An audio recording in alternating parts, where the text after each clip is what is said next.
All right, let's bring in Jimmy P., columnist at the American Enterprise Institute, and Peter Schiff, CEO at Euro Pacific Capital. You know, Jimmy, we're showing video of the post office, right? And maybe that's just one location, okay? Boxes everywhere, sort of people moving around slowly. You go to FedEx or UPS, man, it is streamlined. There you go. It looks a little bit better here. What should we do with the post office? Privatize them? Well, listen, I think that really needs to be the end game. The bill going through Congress, or which did go through Congress, now they have to come up with a new bill.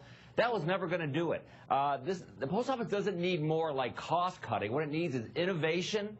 It needs to be exposed to competition. Listen, we're really behind the times. There are plenty of other countries where the Postal Service does not have a monopoly or has been privatized, and it works just fine. That's where we should go. Do you think, I mean, Peter, that eventually they're going to be allowed to make the cuts that they need to make and they have to make and they want to make? Well, who knows what they're going to do, but I think what it shows you is that it's very good politics when our leaders talk about reducing the deficit in the abstract. But they can't even make the small cuts. I mean, these are trivial budget cuts in the post office. They can't even make them. And if they can't do this, how are they going to agree to the more substantive cuts that we have to have in other programs? They're allergic to cutting, right? Well, you know, and it's also funny that the post office is a victim of the propaganda of the CPI. You see, they're only allowed to raise the price of a stamp based on the CPI. But because the Federal Reserve is creating all this inflation to monetize all these debts, the cost of delivering the mail is going through the roof, but they're prohibited by law from raising their prices. So the only thing they can do is cut costs, and the government won't let them.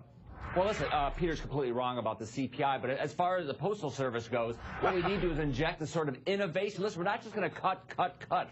That's not going to work. We need to bring in new business models. We need to end the monopoly. We need to end the monopoly on your mailbox. Let other people deliver to your mailbox.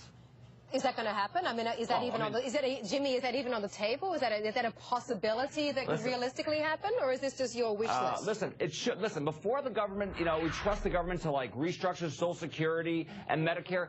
How about a little proof of concept that they can restructure something, you know, in a positive way? Is that on the chart? No, because right now they're talking about rearranging deck chairs, base closing commissions, postal office closing commissions. That's not going to. Peter, isn't that the irony between the FHA and the post office? You're looking at $30 billion of debt and a bailout this year alone. We're going to raise $60 billion for the new tax hikes. So you got the president saying we got to raise taxes on the rich to build roads and to better our schools. Half the money's gone already to bailing out just 2 federal government agencies. Isn't that the sad irony? And it's worse than you think, because the post office has also got some accounting tricks going on. They've been selling these forever stamps. A lot of people have been buying them because you can use them at any time, no matter how much a postage it costs to mail a letter. So the post office is collecting all this money for mail that hasn't even delivered yet. Eventually, when they're allowed to raise the price of a stamp, people are going to use the forever stamps, and then the post office is going to have to deliver all this mail, but they're not going to get paid anything because they already spent the money.